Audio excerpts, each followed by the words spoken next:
Listo.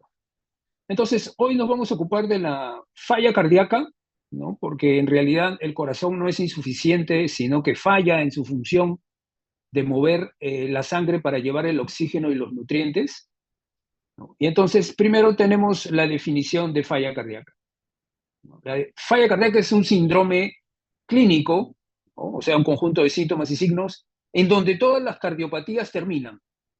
Tenemos enfermedad coronaria, la que sea, lleva a insuficiencia cardíaca si no se trata adecuadamente.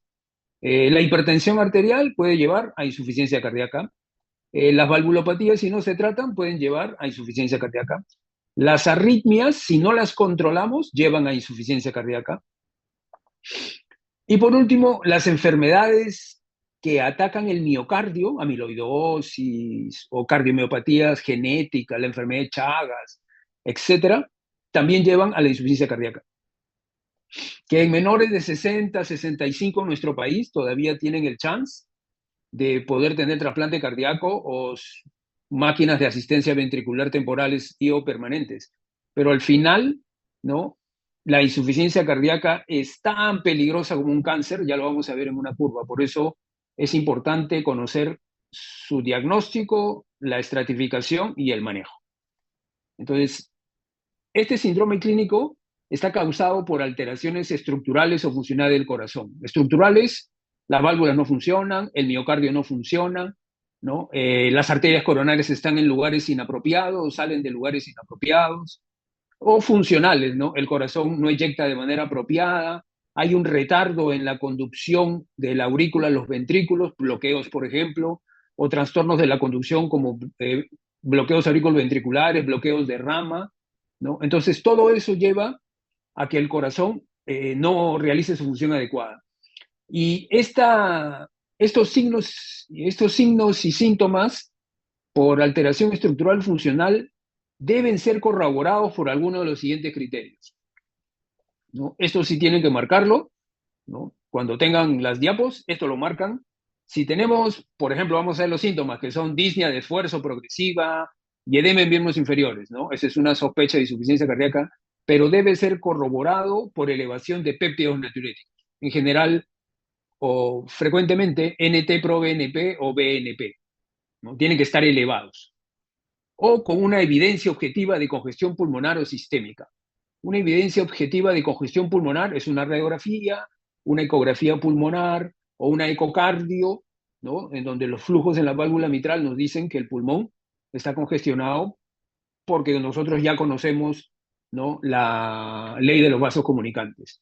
O una congestión sistémica, ¿no? Es porque tenemos incremento de volumen que puede ser medido tanto por ecografía, ¿no? Como por pruebas especiales de valoración del agua corporal total, que se usa un poco, pero existe. Entonces recuerden, este síndrome de falla cardíaca, compuesto por síntomas, disnea y signos, congestión pulmonar, edema, ingurgitación jugular, debe estar corroborado, ¿sí? Por elevación de péptidos natriuréticos o por evidencia objetiva de congestión pulmonar o sistémica. Eso es básico y ustedes lo deben saber. Muy bien, como ustedes ven ahí en la diapositiva que pongo, existe un continuum de la insuficiencia cardíaca. Por ejemplo, una persona que tiene hipertensión arterial está en estadio A, porque si no la tratamos, ella está en riesgo de producir insuficiencia cardíaca. Pero digamos que esta persona en estadio A sufre un infarto. Y nuestro sistema de salud, incluyendo el de Lima, es un poco lento para atender, ya lo vamos a ver mañana, un poco lento para atender a las personas con infarto. Nos demoramos mucho, ¿no? Entonces, eso puede hacer que nos salven la vida, nos abran la coronaria, salven miocardio, pero quedamos con insuficiencia cardíaca, porque la función del corazón ha quedado reducida. Ese es el estadio B, ¿no? Es, digamos, insuficiencia cardíaca asintomática. Pero pasa un año, a pesar de que me dan las medicaciones que ustedes aprenden, yo empiezo a tener disnea de esfuerzo. Entonces, ese es el estadio C, el sintomático, ¿no? Y entonces ustedes me dan diuréticos, como lo vamos a ver más tarde, me dan inhibidores de enzima convertidora angiotensina, me dan beta bloqueadores, me dan espironolactona para inhibir la aldosterona. Lo que me están dando es inhibición del todo sistema renina-angiotensina, aldosterona. A pesar de que me dan todo eso y me suben la dosis de diurético, no me mejoró. y por lo tanto me vuelvo en un paciente con insuficiencia cardíaca en estadio D o avanzada. Ya las terapias ahí son diferentes, ¿no? Mi corazón no funciona lo suficiente como para generar buena presión arterial, ¿no? Por lo tanto, ya no tolero las medicaciones que le acabo de mencionar, a lo más toleraré la espironolactona o una glifosina, ¿no? Entonces, necesito terapias avanzadas, ¿no? Como yo todavía no cumplo los 65, entonces me ofrecen trasplante cardíaco y entro a una lista de espera. Y la donación también en el Perú es muy escasa. Entonces, me paso los 65 años y ya no tengo chance de trasplante y todavía sigo sintomático, vivo aún, pero sintomático, con muy mala calidad de vida.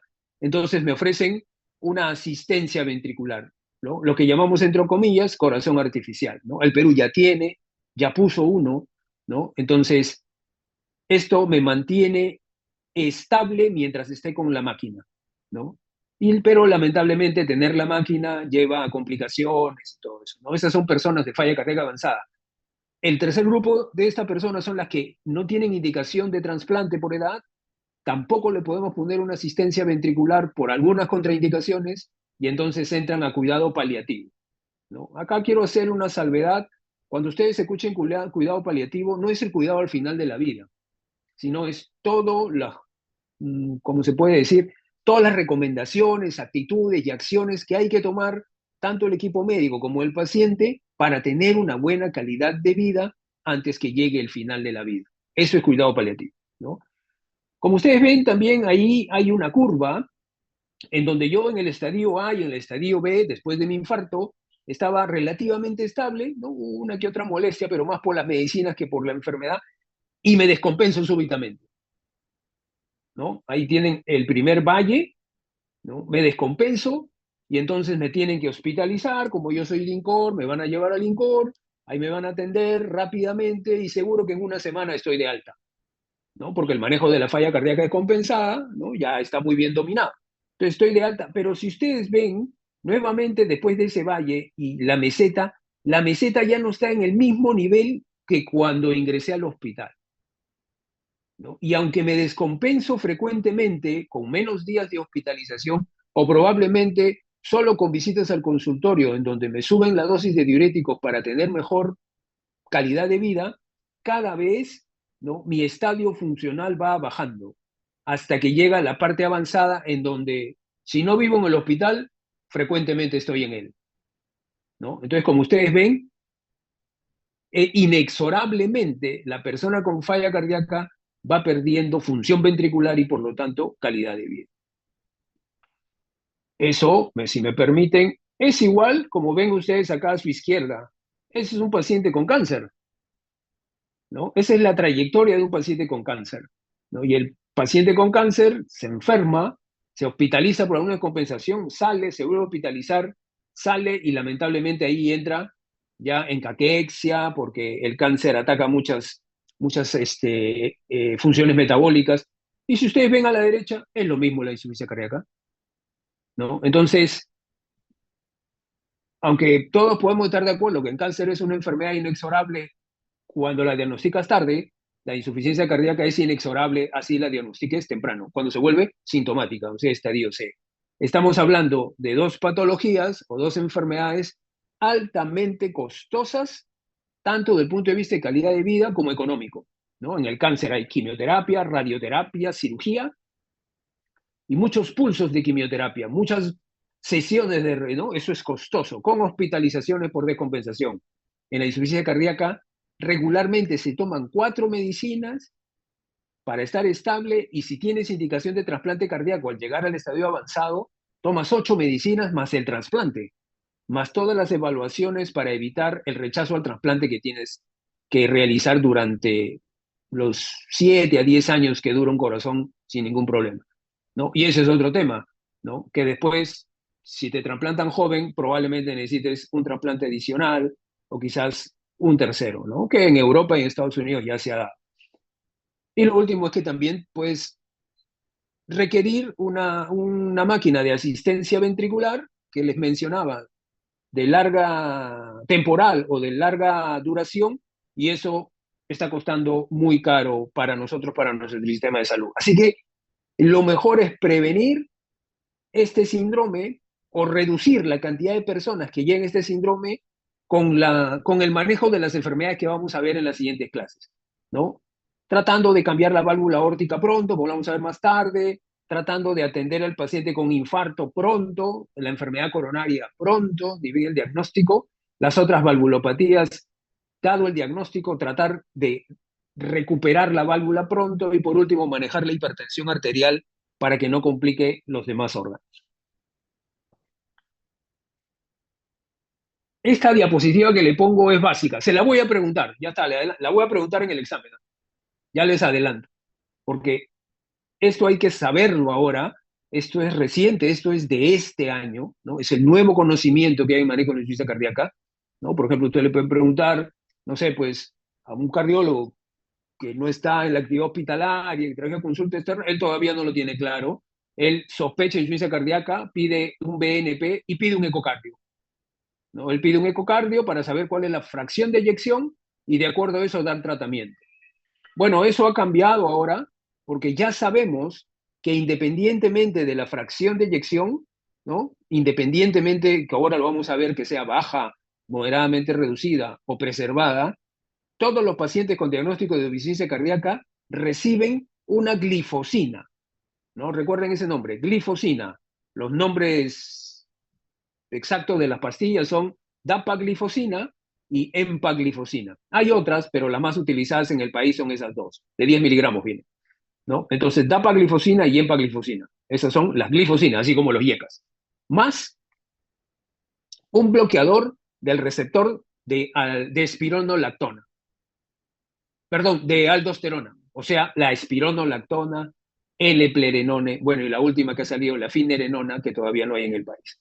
Entonces voy a poner un caso hipotético. Nuevamente yo, ¿no? Tuve un evento, no he tomado medicinas, tuve un infarto, no tomo medicinas porque me sentía bien y voy y visito a uno de ustedes porque me falta el aire cuando camino y me he dado cuenta que antes era a 10 calles y ahora ya es a 5. Y es más, en algunos momentos me he despertado en la noche porque me faltaba el aire. Lo que les acabo de contar es la progresión de la disnea. He tenido disnea de esfuerzo, ahorita vamos a ver la clasificación NAIJA, pero he tenido disnea de esfuerzo clase 1, ahora estoy en clase 2, y he tenido un episodio de disnea paroxística nocturna. Eso es levantarse entre 2 y 3 de la mañana, ¿no? Habiéndose acostado entre 10 y 11 y sentir una sensación de falta de aire, que una vez que me siento me pasa, ¿no? Ahora les explico la fisiopatología más adelante. Entonces, ya tengo clínica de falla cardíaca. Y bueno, sí, me he encontrado que tengo los malleolos, ¿no? Los tobillos algo hinchados, ¿no? Sí, pero me acuesto, reposo y me pasa, ¿no? Se me deshinchan, ¿no? Se me hinchan más cuando camino y me falta el aire.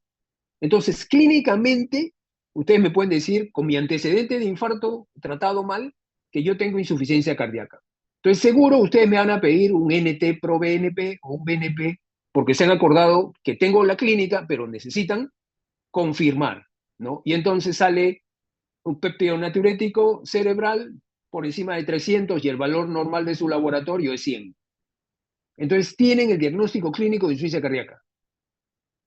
El año pasado, yo lo que hacía era pedir una ecocardiografía, porque el tratamiento de la insuficiencia cardíaca con fracción de eyección preservada, o sea, una función ventricular o FEBI, como vamos a ver, ¿no? ¿Se acuerdan de la fórmula que encontramos, no? Volumen diastólico menos volumen sistólico entre volumen diastólico, ese FEBI. Era diferente cuando era menos de 40, diferente cuando era entre 41 y 49 y diferente cuando era de 50 para arriba. Pero ahora los estudios han demostrado de que tanto la glifosina, dapaglifosina o empaglifosina, con la espironolactona o el eplerenone, se administran a todos los tipos según la función ventricular de insuficiencia cardíaca. Por lo tanto, en esa consulta que ustedes me ven, o en la siguiente, porque me pidieron un examen de laboratorio y donde ustedes estaban no había laboratorio propio, en la segunda consulta o en la primera, ustedes ya me están dando una glifosina más espironolactona, o antagonista mineralocorticoide, voy a decir. Y recién, después de eso, quizás me van a dar un diurético para que me mejore un poquito la disnea, ¿no? Y después de eso, recién me van a pedir el ecocardio, ¿no? Porque el ecocardio dirá la función ventricular y de acuerdo a eso ustedes mejorarán mi terapia, ¿no? Entonces tengan presente, ¿ah? Diagnóstico clínico apoyado por, el NT, por los péptidos natriuréticos, la indicación inicial es glifosinas más, ¿no? Antagonista del receptor mineralocorticoide, con o sin diurético, porque ese es totalmente sintomático. Los diuréticos son sintomáticos. ¿Ok? Esa la voy a preguntar, ¿ah? Ya la tienen, ya, ahí tienen un punto. Creo que le ha sido bien el examen, ¿ah? Muy bien, entonces, ustedes inician el SGLT2, que son las glifosinas, y el antagonista del mineralocorticoide, ¿no? Independientemente de la fracción de eyección. Y loop diuretics es diuréticos de asa, en particular furosemide, lo que más usamos, ¿no? Para reducir los síntomas. Entonces ahí pedimos la ecocardio y buscamos comorbilidades, ¿no? Si la persona es hipertensa, si es diabética, si tiene fibrilación auricular, ¿no? Si tiene una enfermedad valvular que reparar, y tratamos según lo que venga. Muy bien. Recuerden, esa viene, 3 veces le he dicho. Ok, entonces, esto es para repasar nuevamente, ¿no? Historia clínica, cuadro clínico, es lo primero que hacen ante la sospecha y siempre se toma un electrocardiograma porque ustedes saben ahora que si el electro le sale normal, bien raro que una persona con insuficiencia cardíaca salga normal, pero si sale normal, ¿no? La persona tiene la función ventricular relativamente normal, no será baja, ¿no? Por eso uno toma el electro. Le pide péptiro natriurético, ¿no? Con eso confirma, y también puede pedir un ecocardiograma. Y de ahí lo que yo traía era justo, que estoy agrandando, es clasificar de acuerdo a la función ventricular, ¿no? Esta también siempre pregunto. Generalmente hago 12 preguntas de cardiopatía coronaria isquémica, hago 10 de insuficiencia cardíaca, 8 de estenosis aórtica, como 5 o 6 de hipertensión arterial y quedan 3 o 4 de las otras valvulopatías, ¿no? Por importancia, siempre pregunto así. Ok, la falla cardíaca se clasifica de acuerdo a la FEBI en menor o igual al 40%, ¿no? La función, esa fórmula que les expliqué, la da el ecografista, le dice FEBI, fracción de eyección del ventrículo izquierdo, 36%. Entonces, eso es insuficiencia cardíaca con fracción de eyección reducida. Hice FEB. Pero si le dice que tiene 43, entonces está entre 41 y 49. Y eso se llama insuficiencia cardíaca con fracción de eyección ligeramente reducida o intermedia, ¿no? No, generalmente yo voy a utilizar el término, y ustedes deberían también, con insuficiencia cardíaca o falla cardíaca, ¿no? Con fracción de eyección moderadamente reducida, ¿no? FE, FEMR. Y por último, si le dicen, porque antes, por ejemplo, cuando yo estaba del lado donde están ustedes ahora, era inconcebible para mí pensar que había insuficiencia cardíaca con fracción de eyección de 60%. No lo entendía, ¿no? Pero ahora ya está claro, ¿no? Porque como en la definición lo mencioné, es una alteración en la función. Y una de las funciones, ¿no? O sí, que tiene el corazón es relajarse, entrar en diástole. Entonces imagínense que un corazón no se pueda relajar, no entra en diástole. Significa que la sangre oxigenada que viene del capilar pulmonar pasa a las venas pulmonares, que como no tienen válvulas, pasa directamente a la aurícula izquierda y a través de la válvula mitral abierta quiera entrar al ventrículo izquierdo, no va a poder porque el corazón no se ha soltado. O sea, la ley de Frank Starling no va a funcionar, no se va a dilatar para que haya mejor fracción de expulsión. ¿Y eso cuándo pasa? Cuando hay una invasión del miocardio por amiloidosis, ¿no? O por alguna estructura, hemocromatosis, sarcoidosis, que son enfermedades medias raras, pero existen. Pero también ocurren cuando el corazón es grueso, cardiomiopatía hipertrófica. ¿Se acuerdan cuando vimos la semana pasada las muertes súbitas, ¿no? Ahí había unos corazones gruesos, de paredes gruesas con cavidades muy pequeñas. Ellos tienen disfunción diastólica y entonces al aumentar la presión intracavitaria no dejan que se llene y toda la sangre se queda en el pulmón, originando edema pulmonar y por lo tanto disnea. Y si seguimos para atrás, ¿no? Esta fisiopatología es común a todas las valvulopatías también. Si seguimos para atrás, entonces la sangre del ventrículo derecho no va a la arteria pulmonar porque el pulmón está lleno de líquido y el ventrículo derecho se queda con sangre, lo que hace que la aurícula derecha se quede con sangre. ¿Sí? La válvula tricúspide abierta, el ventrículo derecho no se llena porque la aurícula derecha se queda con sangre y a la aurícula derecha drenan las venas cavas superior e inferior. Y en particular la inferior, que es la que trae la sangre de las venas hepáticas y de la cava inferior propiamente dicha, que trae la sangre de las piernas. Por eso el primer signo de falla derecha es edema de miembros inferiores. Pero como ustedes ya saben eso, tú dices, cuando hay edema de miembros inferiores, primero hubo edema pulmonar. Recuerden eso, lo vamos a estar repasando con todas las valvulopatías. Muy bien. Es hora también que conozcamos algunos de los arcos del corazón en la radiografía de tórax, porque, por ejemplo, cuando estén de guardia de internos o externos, o se vayan a su serum, probablemente no tengan un ecocardiograma a la mano, ¿no? A no ser pues que se compren su transductor y lo conecten a su celular, eso ya existe, ¿no?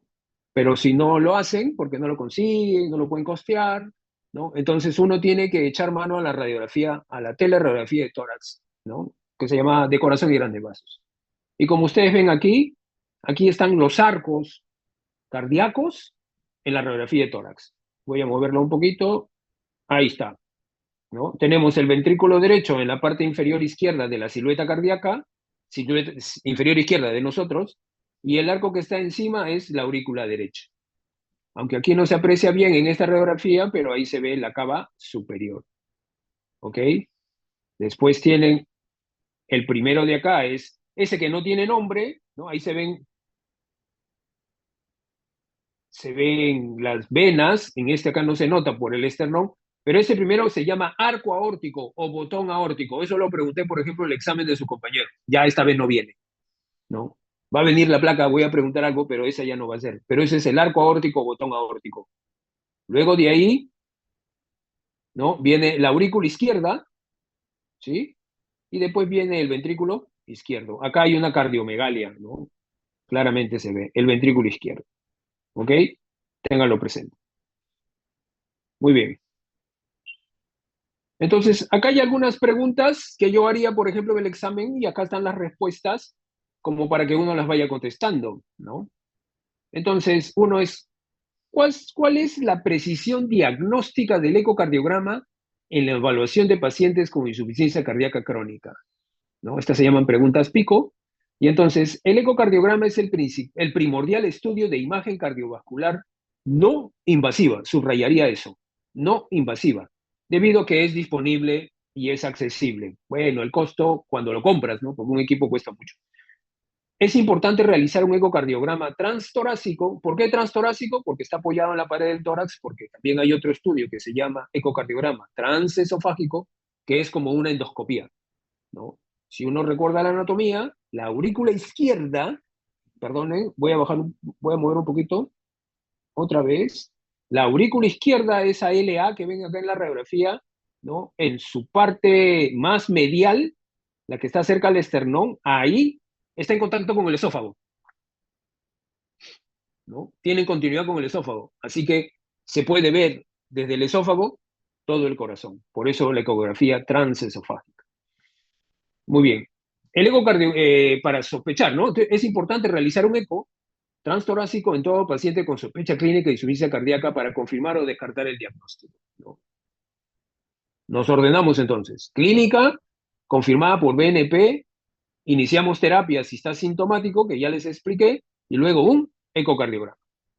Entonces, aunque el ecocardiograma nos sirve para calcular la FEBI, es útil también para poner las estructuras. Claro, porque puedo tener una FEBI de 35%, pero el ecografista me halla que el problema es estenosis aórtica severa, como lo vamos a ver en un rato, ¿no? Entonces yo cambio la válvula y es posible, ¿no?, de que la función ventricular se recupere. Entonces también la función diastólica, la presencia de masas intracardíacas y para realizar estimaciones hemodinámicas. Entonces acá está la clasificación para repetirla. ¿Cuál es la clasificación de la insuficiencia cardíaca crónica de acuerdo a la clase funcional y a la fracción de eyección del ventrículo izquierdo? Entonces, de acuerdo a la FEBI, nosotros tenemos, primero, insuficiencia cardíaca con FEBI reducida, menor o igual a 40%. Ahí es un tema de los residentes con los que yo trabajo, ¿no? Les mandan un eco y les dicen 41. Entonces no saben qué hacer, ¿no? 41 está más cerca de 40 que más cerca de 42. Así que si uno tiene 41, mejor lo trata como FEBI reducido, ¿no? Entonces, insuficiencia cardíaca con FEBI reducida menor o igual de 40. Insuficiencia cardíaca con FEBI moderadamente reducida, como le mencioné, de 41 a 49. Los ecografistas generalmente no ponen 41, ¿no? Porque saben que ahí te va a poner un problema, ¿no? Te ponen de 43 para arriba para que esté claro.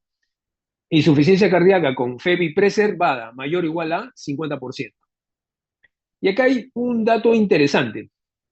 Entonces, yo lo fui, uno de ustedes me atendió, me dio dapaglifosina con espironolactona y 40 miligramos de furosemida, o sea, una tableta, ¿no? Ya me había confirmado, me mandó a hacer un eco, ¿no? Y el eco se lo devuelven, ¿no? Yo voy a la otra consulta y le digo, mire doctor, doctora, acá está el eco que me he hecho y dice que tengo 37% de función ventricular. Ah, como vamos a ver más adelante, ustedes me van a, ok, te voy a empezar un antagonista de los receptores neprisilina, ¿no? Un ARNI, sacubitril valsartán y un beta bloqueador, bisoprolol te voy a dar. Ok, entonces me dan y después y me van controlando porque me van subiendo las dosis, todo. Pasan 6 meses y ustedes con buen criterio me dicen, bueno, vamos a ver cómo te ha ido, te voy a hacer otro eco. Ok, voy, me hago el eco, vuelvo a la siguiente consulta con ustedes y le enseño y encuentran 45% de función ventricular. Entonces ya no tengo función, fracción de eyección baja. Ahora tengo moderadamente reducida, pero no se llama así, se llama insuficiencia cardíaca con FEBI mejorada. Entonces, la insuficiencia cardíaca con FEBI moderada obliga a tener un eco previo en donde la función ventricular ha mejorado por lo menos entre 7 u 8% del basal, por lo menos. ¿Sí? Yo tuve 37 y ahora tengo 45, entonces ya cambio, ¿no? Se llama insuficiencia cardíaca con fracción de eyección mejorada. Pero imagínense que con ese eco de 45 me voy a otro médico, ya no sé, que no me conoce y le llevo esa nada más, el que me va a diagnosticar fracción de eyección moderadamente reducida, porque él no tiene el basal, ¿no? Pero cuando me hace la historia me dice, no tenía otro eco, sí, entonces tráigamelo. Y ahí me va a cambiar el diagnóstico. ¿Ok? Tengan presente, ¿ah? FEBI reducida menor de 40, moderadamente reducida 41-49, preservada igual o mayor a 50 y mejorada, ¿no? Cuando haya aumentado 10%, entre 8 dicen, pero ya, vamos a usar 10 para que esté ahí, 10% que supera el 40%. O sea, el mejorado solamente se aplica al que tuvo baja y sube 10%. ¿Ok? Podría ser una buena pregunta. Muy bien, simplemente en colores, lo mismo, ¿no?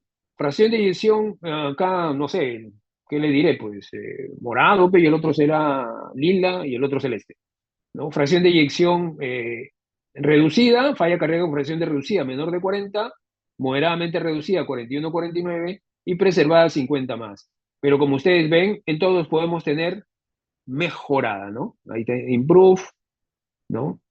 En la de 40%. Ok. Este es otro dato importante también que es de este año, ¿no?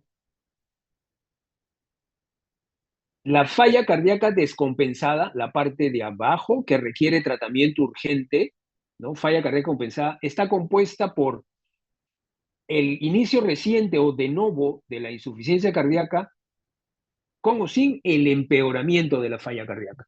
Entonces, lo que a mí me interesa de este cuadro o esta figura es a qué se define como empeoramiento, worsening heart failure de la falla cardíaca, ¿no? Y eso sí lo necesito que lo graben, que lo tengan. ¿no? No sé si imprimen esto, pero si lo dejan todavía en el PPT o el PDF, lo resaltan, ¿no? Entonces, el empeoramiento de la falla cardíaca es el empeoramiento de los síntomas, ¿no? Los síntomas o los signos o la tolerancia al esfuerzo. ¿Se acuerdan que ustedes me habían mejorado? Que mi función ventricular había subido de 37 a 45, sigo con el mismo tratamiento, pero me empiezo a sentir como estaba antes, como cuando los visité y no tenía terapia. Estoy teniendo un empeoramiento de la falla cardíaca, porque tengo otra vez disnea y edema de miembros inferiores. Y también hay un empeoramiento de los hallazgos de laboratorio o imágenes.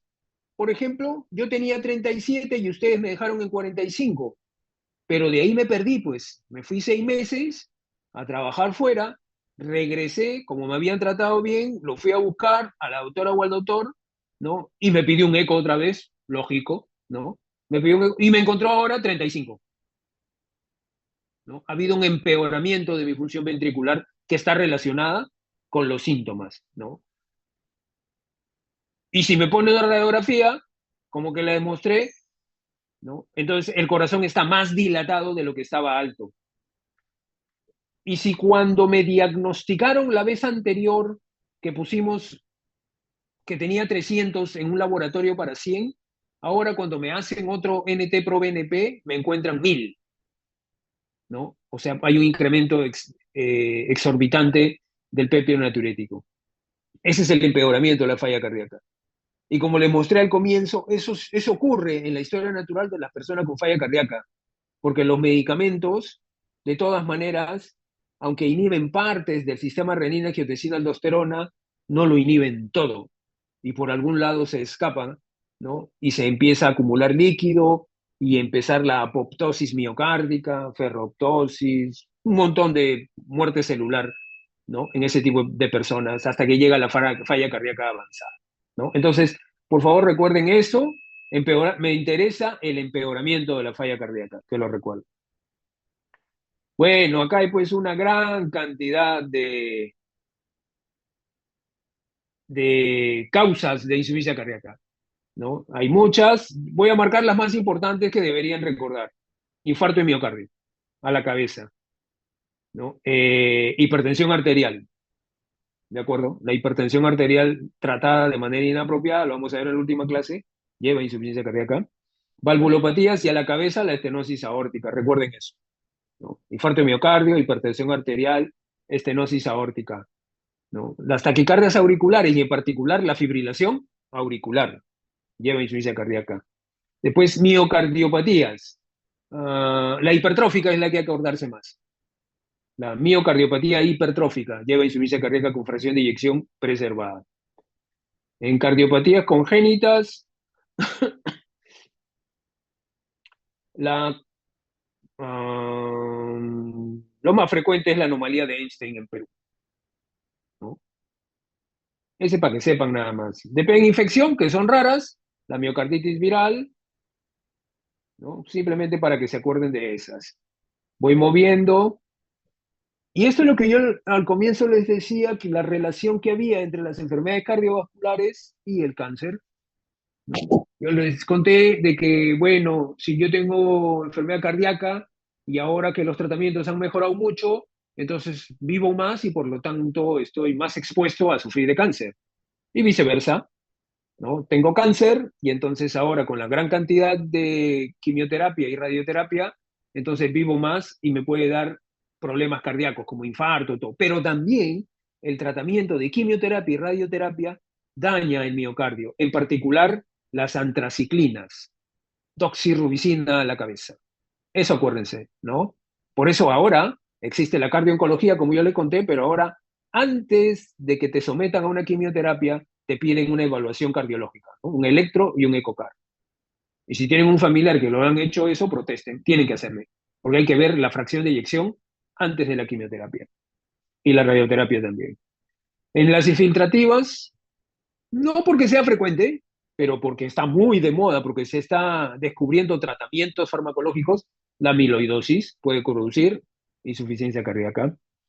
De ahí nos saltamos, ahí está la radioterapia también, en enfermedades endomiocárdicas, Y nada más para tener presente, ¿no? El resto es para el crucigrama, como digo yo, para su conocimiento. A ver, entonces acá sí empezamos un poco en fisiopatología, la voy a explicar con calma. Esta fisiopatología les va a servir para estenosis aórtica, insuficiencia mitral, insuficiencia aórtica, para todas las valvulopatías del lado izquierdo les va a servir. Entonces, perdón, los síntomas típicos, miren, disnea. Disnea es la sensación de falta de aire al hacer esfuerzo.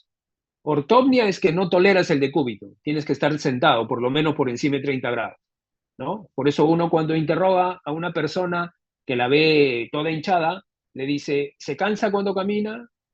Sí, le va a decir ahora, ¿no? Entonces, ¿cómo empezó todo? Usted le pregunta, cuando caminaba tantas calles, o usted iba al mercado, cuando iba al mercado venía, ¿no? O si no, en los quehaceres de la casa, sí, pues en los quehaceres de la casa también.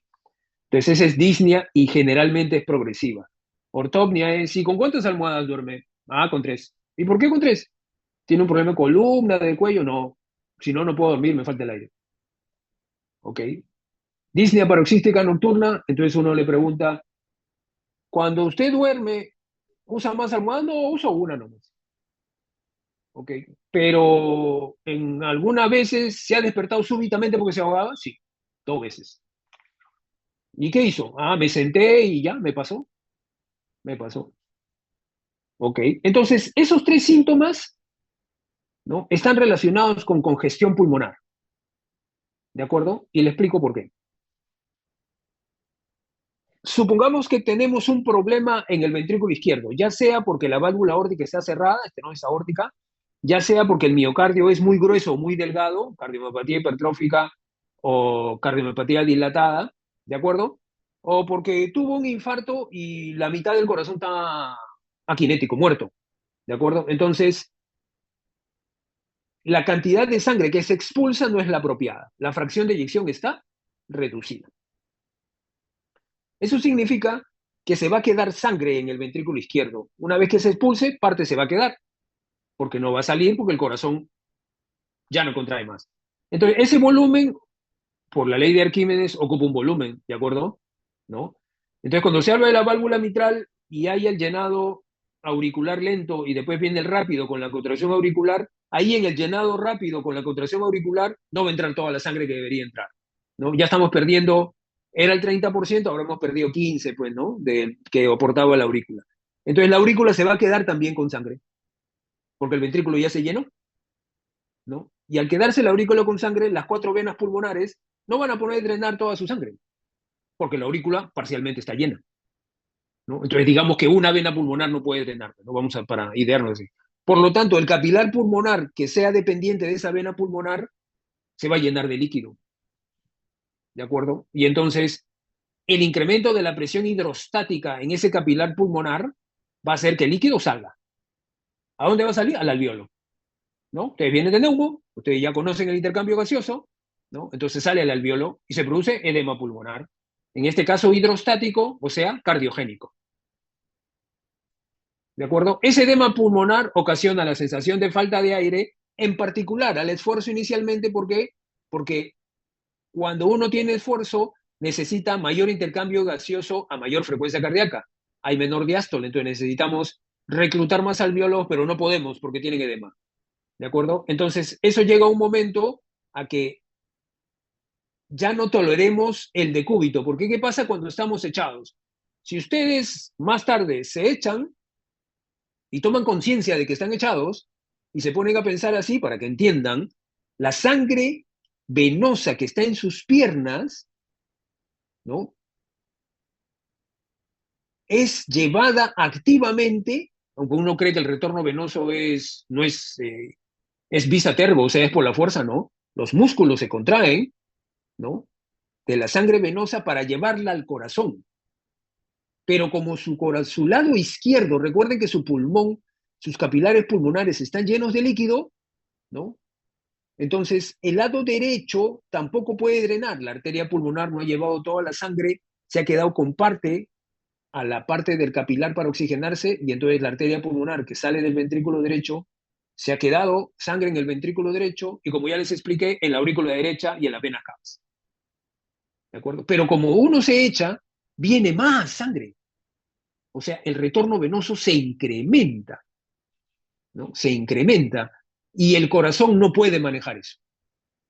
Esa gran cantidad de sangre que está empujando, porque uno está echado, y cuando uno está echado, todas las presiones son iguales. La presión de las piernas son iguales a la de las cavas y por lo tanto ejercen fuerza, ¿no? Ejercen fuerza, hay un flujo, ¿no? Porque si se quedara la sangre fija, nos trombosaríamos, nos moriríamos ahí mismo. Hay un flujo que el corazón no puede manejar y por lo tanto no tolera el decúbito y tiene que semisentarse. La misma explicación ocurre con la disnea paroxística nocturna, ¿no? No hay tanta congestión de los capilares, no hay tanta, pero acostarse entre 10 y 11 y faltar el aire entre 2 y 3 significa que ha habido 3 a 4 horas de decúbito obligado y lo que ha hecho es regresar la sangre al corazón y no la puede manejar, por eso se despierta ahogado, ¿no? Disnea paroxística nocturna igual, ¿no?, a fracción de eyección reducida. ¿De acuerdo? Uno quiere saber clínicamente cuándo una fracción de eyección está reducida en una persona con insuficiencia cardíaca. Si tiene disnea paroxística nocturna, si te cuenta el síntoma, tú apuesta lo que quieras, ¿no? La fracción de eyección es menor de 40. ¿Ok? Entonces ahí tienen la evolución y eso también ocurre en las valvulopatías, ¿no? Por ejemplo, en estenosis aórtica, si la válvula aórtica está cerrada, entonces no hay eyección ventricular y todo para atrás, ¿sí? Tolerancia disminuida al ejercicio, por lo mismo, ¿no? Entonces, para haber congestión, no toleramos esfuerzo. Y entonces, cuando ya la congestión pulmonar llega al lado derecho, ¿no? Entonces, ya no hay mucha sangre. Recuerden, si ustedes lo tienen claro, el ventrículo derecho es el que llena el ventrículo izquierdo a través del pulmón. Si el ventrículo derecho no llena el ventrículo izquierdo a través del pulmón por cualquier razón, el ventrículo izquierdo no va a inyectar la suficiente cantidad de sangre. Y por eso va a haber fatiga, cansancio, hasta mareos puede haber, ¿no? Y la inflamación de los tobillos es el edema de miembros inferiores. Entonces, eso es lo más frecuente, ¿no? Hay personas que van a su consulta, que van a ir a su consulta porque solamente tienen hinchados los tobillos, ¿no? Un interrogatorio apropiado también les revelará que tienen disnea y quizás disnea paroxística nocturna, pero ellos van porque les falta, perdón, porque se han hinchado los tobillos. Y ahí ustedes tienen, pues, diagnóstico diferencial, ¿no? Insuficiencia renal, insuficiencia hepática, ¿no? Enteropatía perdedora de proteínas, falla cardíaca, ¿no? Y un problema en las venas del tobillo que no se puede entrenar, pero no, varices. Entonces ahí tienen 5 cosas para pensar que con un buen interrogatorio para descartar la disnea podrían avanzar. Los signos más específicos, aquí solamente voy a marcar 2. El primero, perdón, el primero, presión venosa yugular elevada, o sea, ingurgitación yugular. Es bien difícil ver la ingurgitación yugular en los pacientes ahora, ¿no? Antes era más sencillo porque lamentablemente llegaban más complicados, pero espero que puedan haberlo visto en prácticas, ¿no? Porque la presencia de ingurgitación yugular es un signo sensible y específico de insuficiencia cardíaca, ¿de acuerdo? Signo sensible y específico de insuficiencia cardíaca. Y el otro signo sensible y específico de insuficiencia cardíaca es el tercer ruido, el galope ventricular, ¿no? Tuc, tuc, tuc, tuc, tuc, tuc, tuc, tuc, ¿no? Pueden poner audio de eso, tuc, tuc, tuc, tuc, tuc, tuc. Bueno, por ejemplo, este para contarle nomás, no los voy a preguntar, pero para que haya galope ventricular, la frecuencia cardíaca tiene que estar por encima de 90 latidos por minuto, ¿no? Yo a mis residentes les pregunto eso, ¿no? Si tiene galope, ¿cuánto tiene frecuencia? 70. No, es imposible. Hay un desdoblamiento del segundo ruido o algo, ¿no? Te has equivocado. Para que haya galope, el caballo tiene que estar corriendo, pues, ¿no? Mínimo 90 por minuto y ahí se escucha. Ok. Ahora viene la clasificación funcional de la New York Heart, ¿no? ¿Se acuerdan? En fibrilación auricular tuvimos una clasificación. Esta es la más importante de todas las clasificaciones, ¿no? Esta sí se la deberían saber. La clase 1, no hay limitación a la actividad física. La clase 2, leve limitación a la actividad física. Se siente cómodo en reposo. La clase 3, marcada limitación de la actividad física, ¿no? Pero no hay malestar en reposo. pero a mínimo esfuerzo se pone problema. Y la clase 4 no puede hacer cualquier tipo de actividad física, ¿no? O sea, camina y ya se cansa. Y acá hay un detalle que yo siempre cuento, ¿no? Uno le debe preguntar a la persona con insuficiencia cardíaca si cuando se baña solo o sentado ayudado por alguien, se puede lavar el cabello. Si le dice que sí, entonces no es NAIJA 4, a pesar que se bañe sentado, ¿no? Porque hay personas que se bañan sentados porque no toleran estar de pie, ¿no? Por la debilidad, la fatiga. Pero ¿y usted se lava el cabello solo? Sí, yo me lavo el cabello solo. Las damas en particular, sí, yo me lavo, ¿no? Sin ningún problema, sin ningún problema, sin ningún problema. Entonces ese es NAIJA 3. Porque una NAIJA 4 no puede levantar las manos por encima de los hombros. Eso le demanda demasiado gasto cardíaco.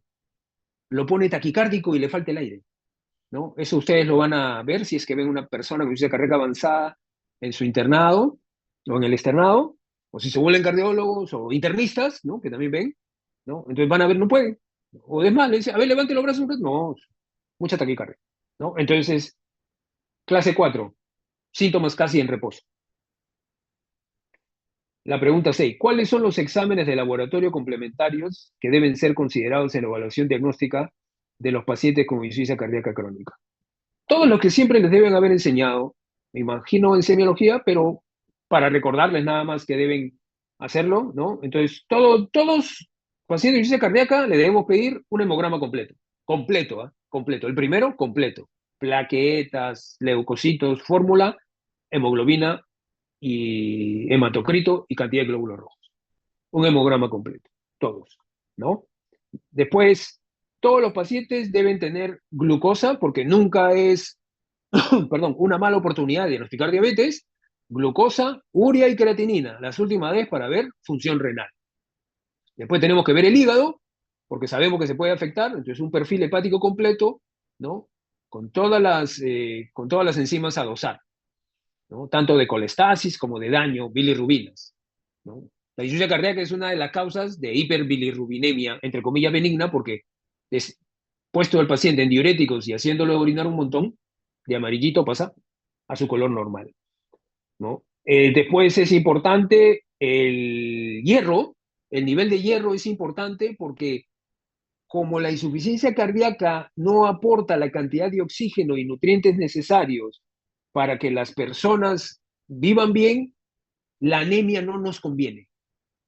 Porque imagínense una persona en insuficiencia cardíaca y anémica, no nos conviene, más disnea va a tener. Así que ahora hay terapia de reemplazo de hierro, ¿no? Ok. Adicionalmente, si el paciente está descompensado, pueden pedir troponinas para descartar un infarto de miocardio que no nos hemos dado cuenta, ¿no? Pero un perfil de coagulación, muy importante, un perfil lipídico, porque hay que descartar que no haya hipercolesterolemia y ese sea una sospecha de enfermedad coronaria. Entonces, esos son los exámenes que debería tener una persona. Si está metida la fibrilación auricular por ahí, ustedes ya saben que tienen que pedir hormonas tiroideas. Si en algún momento esta persona con insuficiencia cardíaca le dieron amiodarona para tratar la fibrilación auricular, entonces también hay que pedir hormonas tiroideas porque la amiodarona produce hiper o hipotiroidismo, ¿no? Recuerden eso. Bien, ¿cuál es la precisión diagnóstica de los estudios de imagen no invasivos para los pacientes con insuficiencia cardíaca crónica? Bueno, una placa ya la demostré, no cuesta mucho. Entonces, y lo que sí cuesta mucho, pero da diagnóstico preciso, y por eso se los menciono, es la resonancia magnética cardíaca, ¿no? La resonancia magnética cardíaca es el de mayor precisión para evaluar la estructura y función del ventrículo derecho, en particular, y es fundamental en la evaluación de las cardiomiopatías, ¿no? Diagnostica cualquier cosa que infiltre el ventrículo, los ventrículos en general, ¿no?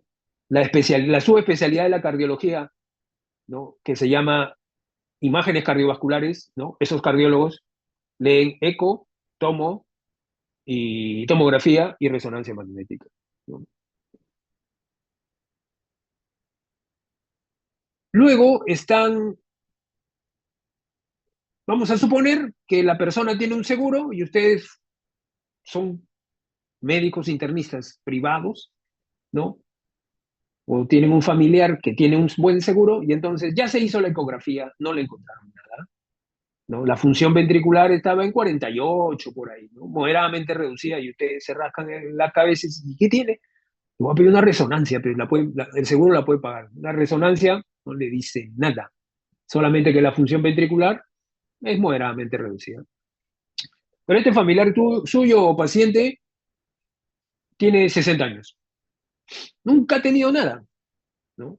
Entonces, ustedes se ven obligados a hacer una angiografía coronaria, un cateterismo cardíaco, porque una de las presentaciones, como vamos a ver mañana, del síndrome coronario crónico, o sea, de la enfermedad coronaria crónica, es la disfunción del ventrículo izquierdo, la disminución de la función ventricular por isquemia crónica, ¿no? Entonces uno tiene que hacer una angiografía para descartar enfermedad coronaria asintomática en estas personas.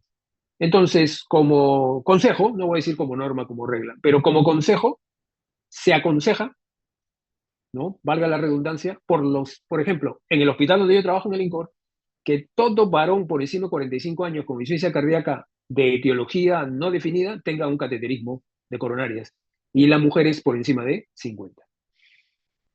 Ahí también se pueden medir las presiones. En lugares, no todos en el Perú, en algunos acá en el Perú, pero en la mayoría de centros, generalmente en Norteamérica y Europa, a las personas sin diagnóstico claro se les hace una biopsia endomiocárdica y se la manda a anatomía patológica, y ellos nos dicen cuál es el diagnóstico.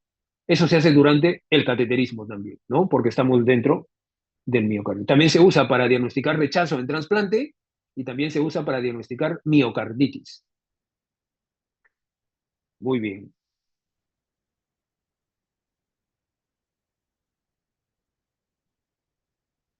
Entonces, acá están los estadios y más o menos lo que deberíamos hacer. Bueno, el estadio A, estás en riesgo, cuidar factores de riesgo. El estadio B se llama prefalla cardíaca, hay que tratar la enfermedad de fondo, la estenosis aórtica, la cardiopatía isquémica, la insuficiencia mitral, la hipertensión arterial. Todo eso hay que tratarlo para que no llegue al estadio C, en donde el paciente ya tiene síntomas y signos, que es el propósito de la clase en adelante. Y el estadio D, que ya les expliqué, de terapias avanzadas. Muy bien.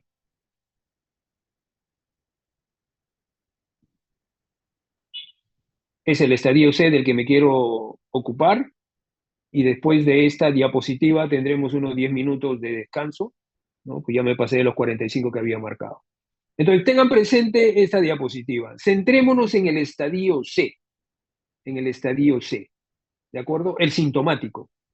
Ya hicieron todo lo que hemos hablado antes. Tienen eco, BNP, ya dieron glifosina, espironolactona, pero es necesario dar estos medicamentos. Coloquialmente se dice, el paciente debe recibir, coloquialmente, los cuatro fantásticos, ¿no? Médicamente se dice las cuatro terapias fundacionales. ¿Cuáles son estas? Uno son las glifosinas, que ya las mencioné. Dos son los bloqueadores de los receptores de mineralocorticoides, spironolactona, plerenona, que ya lo mencioné también, porque ya están tomando, ya me los dieron, ¿no? Pero de acuerdo a la función ventricular, si la fracción de eyección es reducida, ¿no? Ustedes deben, no deberían, deben, ¿no? En el inglés debería ser must, ¿no? Have to. Deben indicarme y que yo tome un inhibidor de la enzima convertidora o un bloqueador del receptor de angiotensina 2 o un ARNI, se llama, o sea, sacubitril valsartán. ¿Se acuerdan de la clase en donde teníamos los péptidos natriuréticos a la derecha de la diapositiva, ¿no? Y de que había una enzima que se llamaba nepricilina que los escindía y lo desaparecía. Pues este péptido natriurético, que tiene muy buenas funciones de diurético, estabilizador endotelial, ¿no? Hipotensor y productor de reducir la producción de aldosterona desde la angiotensina 2, ¿no? Su enzima, la nepricilina, es bloqueado por el sacubitril, ¿no? El sacubitril valsartán. El valsartán, al reducir la producción de aldosterona a partir de la angiotensina 2, hay un incremento de angiotensina 2, y por eso esta combinación ARNI es sacubitril con el valsartán, para atacar la producción, el incremento de la producción de angiotensina 2, ¿no? Entonces, os me deben dar o un IECA, o un BRAT, o un ARNI. Uno de esos tres. ¿Ok? Uno de esos tres. Recuerden eso, ¿ah? Podría preguntar. Uno de esos tres. No los tres, no dos. Solo uno de esos tres. Entonces ya tengo glifosina. DAPA me han dado, DAPA glifosina. Ya tengo espironolactona. Ahora ustedes han decidido por darme valsartán, que es un receptor de la angiotensina 2. Quieren hacer eso primero, ¿no? Ok. Y después me tienen que dar un beta bloqueador. Bisoprolol, atenolol, metoprolol, carvedilol, nebivolol, ¿no? Los van a ver porque hay una lista, ¿no? Entonces, esos son los 4 fantásticos o 4 terapias fundacionales. Esas son obligatorias en la falla cardíaca en estadio C con fracción de eyección reducida, ¿ok? Reducida, ¿no? Por eso ustedes lo ven ahí que está todo en celestito, ¿no? Y para los síntomas, diuréticos para la congestión, ¿no? Eso me tienen que administrar. ¿De acuerdo? Para la falla cardíaca con fracción de eyección moderadamente reducida, solamente la glifosina, ¿no? Y como lo ven en dorado, ¿no? El receptor de mineralocorticoide, espironolactona o eplerenone. Lo mismo para la falla cardíaca con fracción de eyección preservada. Y en todos los casos, diurético. ¿Ok? Vamos a descansar 10 minutos. A 4:17, 4:27 empezamos otra vez. Ya les veo. Reducida y ligeramente reducida, ¿cierto? A ver, en insuficiencia cardíaca sintomática, ¿de acuerdo? Estadio C, con fracción de eyección reducida, das los 4. ¿Hasta ahí me entiendes? Ah, sí, está bien. Ajá. Ok, entonces cuando, lo mismo, insuficiencia cardíaca sintomático, o sea, estadio C, con fracción de eyección moderadamente reducida y o preservada, solamente das glifosinas o antagonistas de los receptores de mineralocorticoide. Solo 2, ¿ok? Ah, ok, doctor, muchas gracias. Ya está. Y para los síntomas en todos, diuréticos, ¿no? Ese es sintomático. Por ejemplo, yo le puedo preguntar, ok, ¿de cuáles estos medicamentos alteran el pronóstico del paciente? O sea, que lo mejoran. Y entonces va, excepto, ¿no? Entonces yo les pongo captopril, ¿no? Ese es un YK. Después le pongo nebivolol, ese es un beta bloqueador.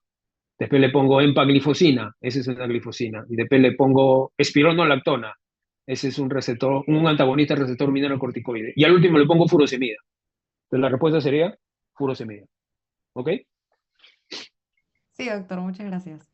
Muy bien. Ok, entonces empecemos. No falta mucho y de ahí vemos tener ese orden que no es muy largo. Bien, ya hemos hecho un repaso que no tenía planeado, pero ahí está, ya lo quedamos.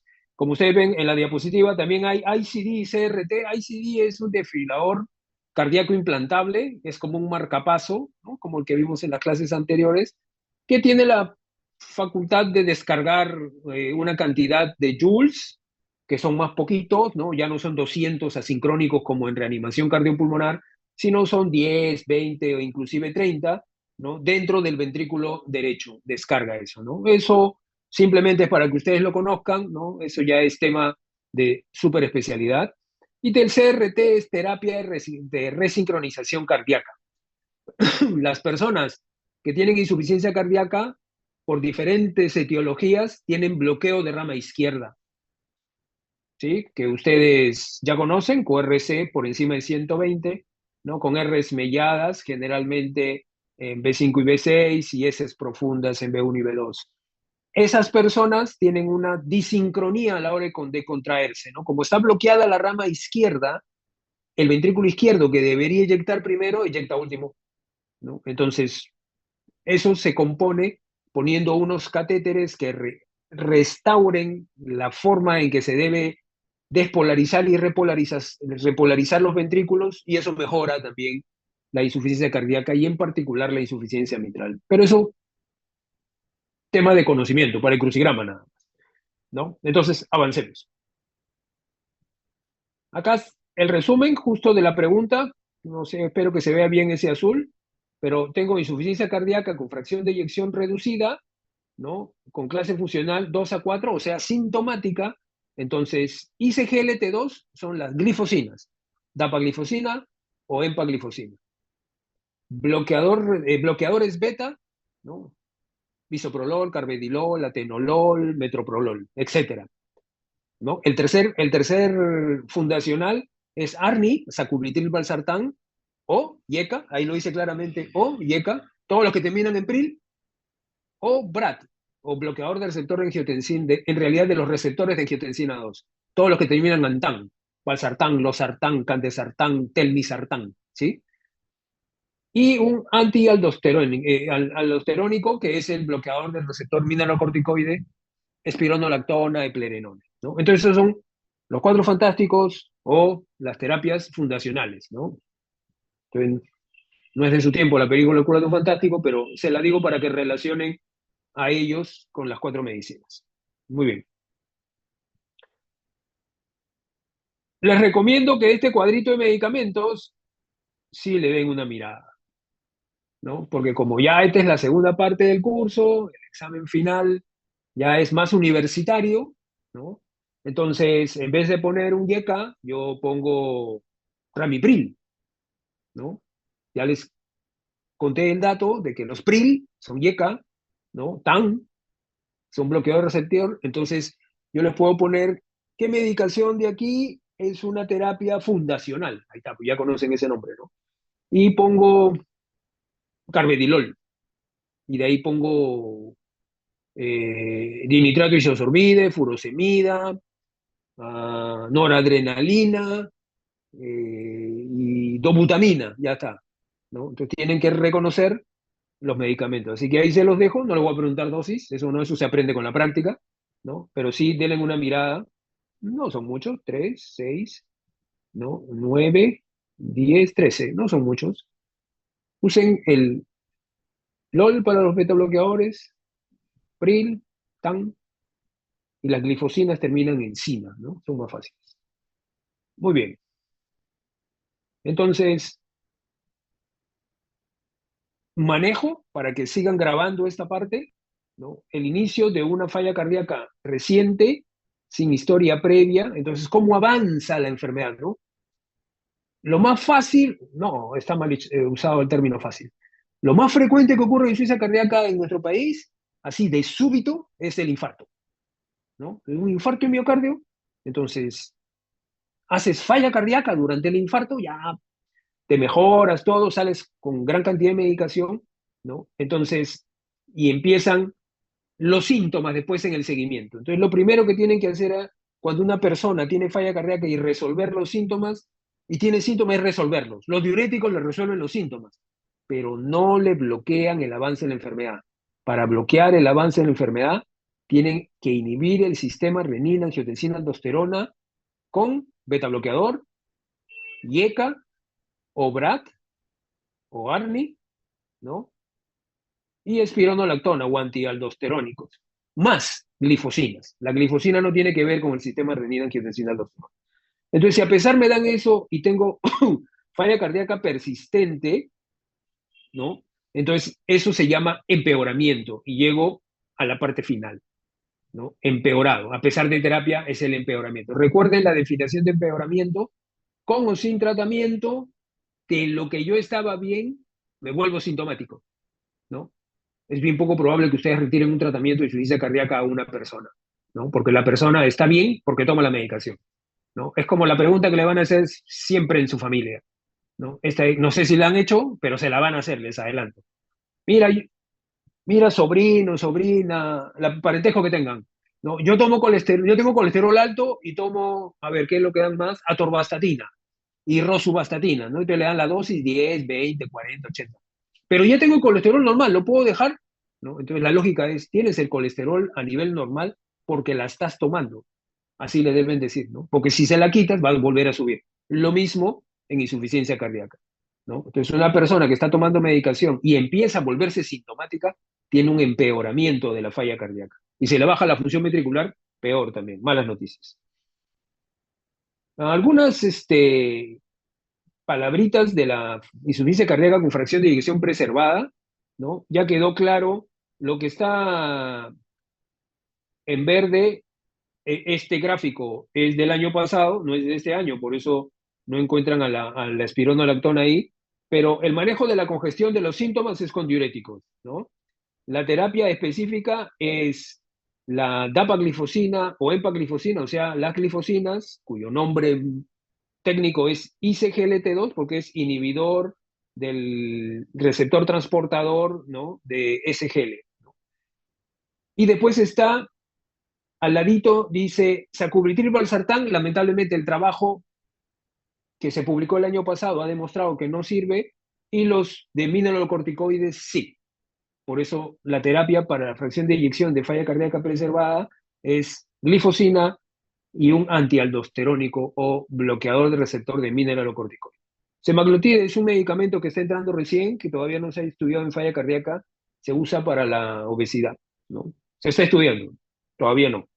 Solamente glifosinas y antialdosterónicos. Obviamente estas personas tienen mucha comorbilidad. La fracción de eyección preservada, la falla cardíaca, ¿no? Hay mucho diabético, mucho hipertenso, mucho obeso, mucho dislipidémico. Eso hay que tratarlo. Fibrilación auricular, ya la saben tratar, ¿no? Y enfermedad renal crónica e hipertensión pulmonar son patologías coexistentes con la falla cardíaca con fracción de eyección preservada que deben tratarse, porque si damos diurético para la congestión, glifosinas y aldosterona, por ejemplo, no va a ser suficiente si no controlamos la fibrilación auricular, por ejemplo, ¿no? Que tenga frecuencia cardíaca elevada, no va a ser buena idea. Y estos que están en, no sé, ¿cómo le digo? Naranja, naranja, son los medicamentos de la cardiopatía hipertrófica que están demostrando beneficio, pero todavía no son indicativos para el crucigrama, para que lo conozcan nada más. Una última palabra para esos valles, ¿no? Ustedes me tienen controlado con mis 4 terapias, ya no tomo diuréticos porque ya no tengo síntomas, y por alguna razón termino en su guardia, sábado en la noche, descompensado con sensación de falta de aire y edema de miembros inferiores. Y he subido 5 kilos, ¿no? Eso se llama descompensación de la falla cardíaca, ¿no? Me he descompensado, ¿no? Y voy a la emergencia, ¿no? La descompensación aguda de la falla cardíaca requiere de terapias urgentes, no necesariamente hospitalarias, pero sí urgentes. Por ejemplo, yo puedo llamar a la consulta de ustedes e ir a su consultorio en una consulta inmediata y ustedes darme medicación oral, darme más diuréticos, subirme o bajarme una medicación. Eso es falla cardíaca compensada. Pero este cuadro, ¿no?, que simplemente es para que conozcan que existe, ¿no?, y para que vean cómo es el razonamiento, ¿no? No se los voy a preguntar, ¿no?, pero sí necesito que lo tengan presente para su manejo ulterior como médicos, ¿no? Relata cuando una persona se hospitaliza por falla cardíaca compensada. Y las presentaciones más frecuentes son insuficiencia respiratoria, o sea, edema pulmonar, disnea, de reposo, con ortopnia quizás, ¿no? O shock cardiogénico. Ya de shock cardiogénico no los hablo, ustedes ya son expertos, ¿no? Entonces, esta insuficiencia respiratoria, lo primero que uno debe pensar es que está ocurriendo un infarto agudo de miocardio, o sea, un síndrome coronario agudo, como vamos a ver mañana, ¿no? Entonces, ante toda falla cardíaca que venga, uno tiene que descartar el infarto, ¿no? Entonces, un electro, troponinas. Mañana vamos a aprender eso, ¿no? Lo primero. Descartado eso, entonces decimos, ya no es infarto. Entonces vamos a ver qué tipo de presentación tiene. Y entonces, si está muy congestionado, le daremos diuréticos, ¿no? O si tiene hipoperfusión, como el shock cardiogénico, ¿no?, le daremos vasodilatadores o vasoconstrictores dependiendo del nivel de la presión arterial. Y aquí están los factores que pueden descompensar a esta persona, ¿no? Miocarditis es una infección viral al miocardio, falla cardíaca del lado derecho, por ejemplo, tromboembolia pulmonar, un coágulo formado en una varices de la vena, viaja por la cava inferior, llega a la aurícula derecha, cursa la válvula tricúspide, se mete al ventrículo derecho en el tracto de entrada, da la vuelta al tracto de salida, el infundíbulo se contrae y lo mete a la arteria pulmonar y ahí se enclava, porque ya es muy grande para la arteria pulmonar, ¿no? Y se obstruye toda la circulación del lado izquierdo. Eso también produce descompensación de la falla cardíaca, ¿no? Una emergencia hipertensiva, entonces imagínense, eso sí van a ver, ¿no? En sus guardias van a ver personas que dejan de tomar sus medicamentos para la presión y llegan con 200, con 120 en edema pulmonar, o sea que se ahogan, ¿no? Los vasodilatadores y un poco de diuréticos los mejoran. También puede haber una arritmia, en particular la fibrilación auricular o la taquicardia supraventricular, que las vimos en electro 2, y falla cardíaca, dice high output heart failure, o sea, una persona con mucha anemia, teniendo insuficiencia cardíaca, pierde sangre por alguna razón, una menorragia, por ejemplo, ¿no? Una dama, una menorragia, entonces la descompensa y entra en falla cardíaca, ¿no? Simplemente para que tengan presente la forma de que tienen que meditar. Moraleja de este cuadro, ante toda falla cardíaca aguda que llega al hospital, por encima de los 45 años, no, 40 mejor, descarto síndrome coronario agudo. Eso es lo que se deben quedar. Muy bien, ahora vamos a sacar la parte de estenosis aórtica.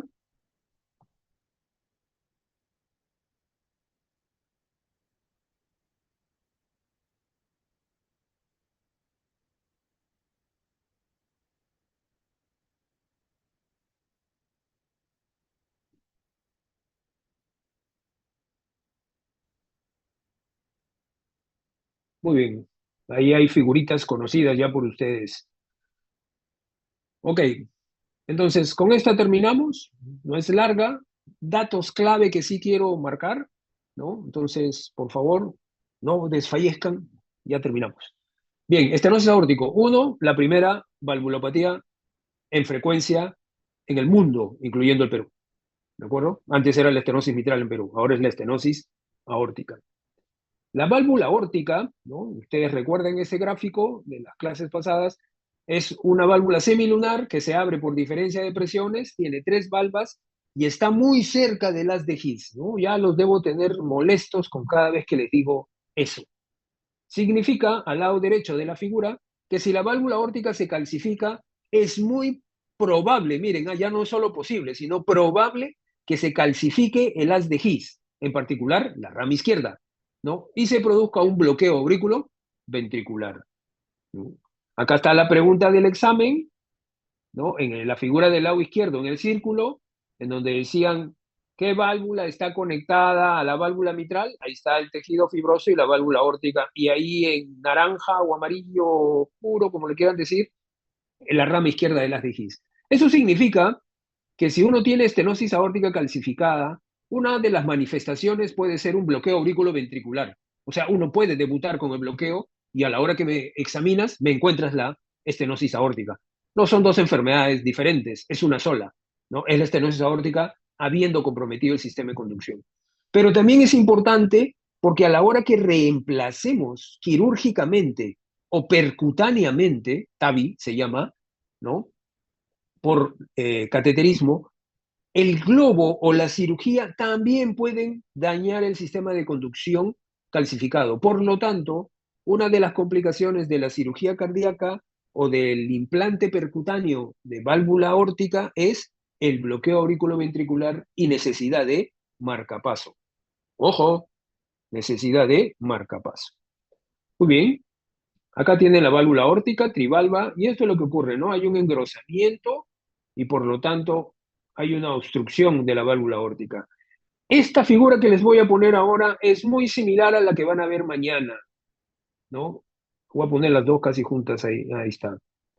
Porque la estenosis aórtica calcificada comparte mucha fisiopatología molecular con la cardiopatía coronaria isquémica, ¿no? Entonces acá viene la parte, pues, divertida del curso, en donde, por ejemplo, los macrófagos no existen en la sangre, ahí se llaman monocitos. Y cuando están en el tejido celular se llaman macrófagos, ¿no? Eso hay que recordar, mire, un cardiólogo como yo teniendo ese presente porque es muy importante. El colesterol LDL que circula después de una dieta inapropiada o por alteraciones genéticas por la sangre puede encontrar una disfunción endotelial y oxidarse. Se oxida y entra a la parte subendotelial, en donde es fagocitado por los macrófagos. Porque cuando el colesterol se deposita, mañana lo vamos a ver en extenso, voy dando el resumen, se deposita en la parte subendotelial unos marcadores endoteliales se expresan y hacen que el monocito por diapedesis cruce entre dos células endoteliales y se transforme en macrófago, fagocitando el colesterol LDL. El macrófago, en su incansable trabajo por salvarnos, se fagocita todo lo que pueda y explota, ¿no? Y otra vez trae más macrófagos. Pero ese macrófago, antes de explotar, con todos los cristales de colesterol oxidado, se llama célula espumosa, ¿no?